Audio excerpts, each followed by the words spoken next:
Good morning, evening, or afternoon, everybody. It's Kaghoe coming at you with another video. So, yesterday was a massive day for SOD, and we got a ton of information.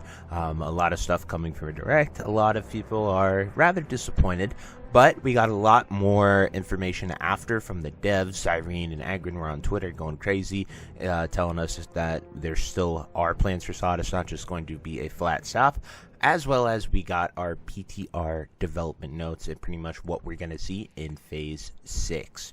Now, before we get into the video, I just wanted to quickly say one thing. I am so sorry for posting my live reaction and of Warcraft Direct. That was rather, it was live, it was fresh. I completely misunderstood what they were saying because it was, confirmation bias, really. I wanted it to be something more, but I was wildly incorrect, so I fixed the title and thumbnail for that video. Sorry for giving you guys false information. I never mean to do that or become a clickbait channel or anything like that. I genuinely care about SOD, and I want to post what I truly believe and thought, and that is, what it was. So just wanted to tell you guys that and how sorry I am for putting that out there. But without further ado, let's get into the video. So I am going to switch it over here to the PTR patch notes, which is essentially the line, everything we're going to see for Phase 6 and Season of Discovery, and it is a lot. So the testing focus is to test the new raids, which are AQ20 and AQ40, which are AQ10 and AQ20, as well as the Nightmare Grove raids. So they're taking all the Emerald Dragons and they're making them unique raids that they all have to fight, which is really cool. And you can enter and teleport between the two, and I think it's really awesome. PTR testing vendors, you'll find a variety of vendors with Tier 1, Tier 2, and a whole bunch of gear. So essentially, if you copy your character over, you can get full BIS, which is awesome.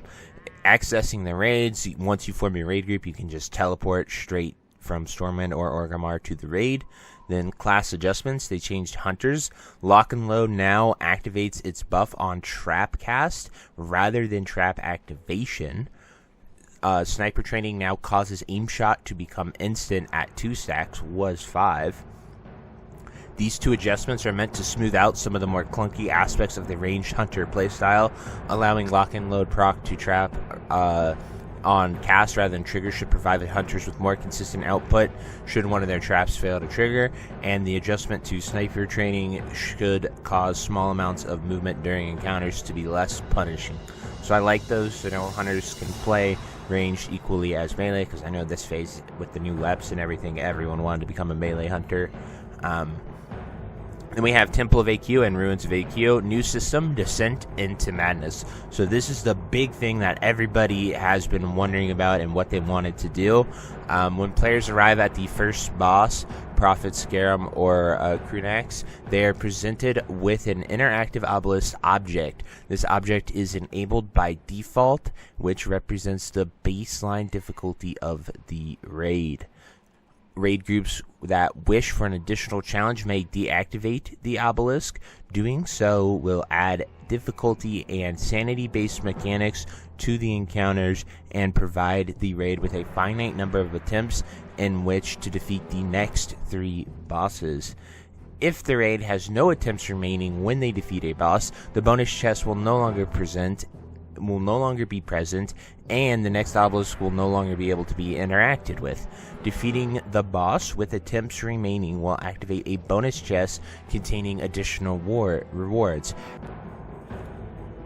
However, daring players may refrain from opening the chest and continue onward in the raid with the attempts remaining and deactivate the next boss's obelisk to continue descending into madness. After every 3rd boss, the raid will reach a checkpoint and will be able to open their chest and collect the rewards occurred to that point without ending their Descent into Madness run. The checkpoints occur after defeating the following bosses: Battleguard Satara or Moam, Princess Huhuran, and Cthulhu. Due to the nature of this challenge, the Season of Discovery version of AQ is now expected to be completed in the following order: Prophet Scarum, Bug Trio, Battleguard, Franxis, Visitus, Huhuran, Twin Imps, Oro, and Cthulhu. And then Krunix, General, Moam, Buru, Animus, and Osarian for AQ 20, which is AQ 10 in SOD. Based on feedback from previous phases of raid content, the baseline number of rewards per boss has been increased in the AQ 10 and 20, and fewer power-affecting rewards come from the bonus chests. Most items coming from the bonus chests are trade skill related or cosmetic in nature. There are a few bonus items scattered throughout the bonus chests as well. Please note that any power-affecting item that can be obtained from the bonus chests can also just drop normally. So I think this is a really awesome this is a really great post explaining the raid and how everything is going to work. It has gotten a lot of feedback because we kind of just got a few lines saying this is what it was going to be, and it raised a lot of questions, and a lot of people were super hesitant just based off of sort of how like attempts and punish systems have worked in the past. But I think this is a really very transparent post and really explains it really well, and I think it'll be pretty fun. I'm not too sure how the sanity thing will work. Kind of reminds me of Ulduar in Wrath of the Lich King and like Yogg-Saron. If that's how the sanity mechanic works, that's going to be real interesting. But we'll just have to see. PTR comes out tomorrow, so I can't wait to learn more and get out there and test it with you guys. So next we have the Nightmare Grove. The 4 dragons of the Nightmare World bosses have been reimagined as a single raid instance housing all 4 encounters called the Nightmare Grove. Players may access the Nightmare Grove through the Emerald Dream portals scattered across the world. These are the incursion portals. They're exactly where you would expect them to be if you did incursions, or if you've ever done the Emerald Nightmare Dragons, normally they just spawn right in front of the portals. Players may choose which boss they want to start with by going to a specific portal somewhere in the world, and each boss is accessible at a predetermined location for that boss. So Immersis is at Duskwood, Lathon is at Feralis, Terrar is in Ashenvale, and Ysandre is in Hinterlands. Defeating one dragon spawns a portal that leads to the next in the sequence, so players can fight all 4 without leaving the instance. Each dragon has a new and unique mechanic to Season of Discovery, so I think that is really cool. I don't know how crazy they're going to be or how fun they are. I did them once back when they launched in Classic 2019, but I wasn't too impressed with them, and they were world bosses, so it kind of made it really hard to kill them. So hopefully SOD makes them fun and we can get in there and do them with ease. Next, we have items and rewards. So most items and rewards from AQ and the Dragons of Nightmare have returned and been reworked, or have been retuned and reworked in some way. Really awesome. Love to hear that. Players who complete the Descent into Madness challenges in the Temple of AQ may encounter items known as a Void Touched Emblem. Equipping this emblem and right-clicking any equipped weapon that drops in the Temple of AQ will prompt a visit from a certain familiar friend and convert that weapon into a Void Touched variant with a special cosmetic effect. So, developer note, we really liked Molten and Shadow Flame, so essentially this is just saying that they're allowing you to apply it to the weapon instead of it dropping on normal and dropping with a Shadow Flame effect, and then being sad that you didn't get the shiny one with a cool effect on it opposed to the other one, when functionality is the exact same as far as DPS goes and the weapon that they have. So that'll be really cool. I like that a lot. Then there are many new profession recipes from a variety of locations, including AQ raids, Nightmare Grove, and various reputations.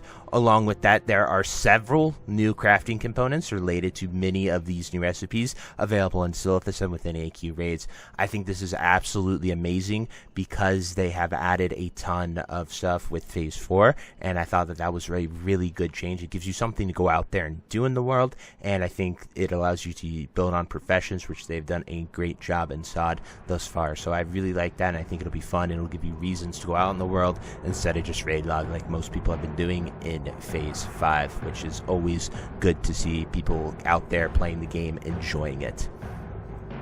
Then the there have been adjustments to the Cenarian Circle reputation process and rewards. So maybe there's new ways to gain Cenarian Circle rep, and maybe there'll be also new rewards additional to what we have just talked about there. Rank 14 PvP weapons have also seen an update and overhaul. Dark Moon Fair decks have returned to the original 4 max level decks and have been reworked for Season of Discovery. As well as a new toy vendor has been added to Booty Bay. This vendor will sell a variety of new toys as well as older toys from previous Season of Discovery level up phases for those that missed them. These toys may be purchased with Tarnished Undermine reels. As with previous toys, these will all be found in the player's keyring storage when purchased. So I think these are all great changes. They did a good job with adding these things. I can't wait to see the Dark Moon Fair decks. I can't wait to see the PvP weapons, what they're doing with them, because I know a lot of people want the PvP gear to be sort of on par with PvE gear and go with the duality that Classic has always had of needing to do both PvP and PvE to sort of get your bis. And I think that makes Classic really awesome and special. So can't wait to see all that stuff. But all in all, super happy with this. I think they have added a lot, and they definitely have addressed a lot of players' concerns with Phase 6, what we're going to see and what is happening. As well as you can see the keyring here if you were wondering what that looked like. Stuff like World Shrinker, your Trog Transmogrifier, and your Whimsical World Warper. Those types of toys you no longer have to go and farm. You'll just be able to sort of use them and have them there, and you can buy them with reels instead of having to run Nomeron for the 800th time for your World Warper at max level. But anyway, I truly hope you guys enjoyed this video. If you have any questions, anything you'd like to add, definitely drop it down below. I would love to hear all of your thoughts on Season of Discovery Phase 6 and the future and what you have if you are looking forward to it. But until next time, I'll see you later. Have a great day. Bye-bye. Hey you. Yes you. Are you still there?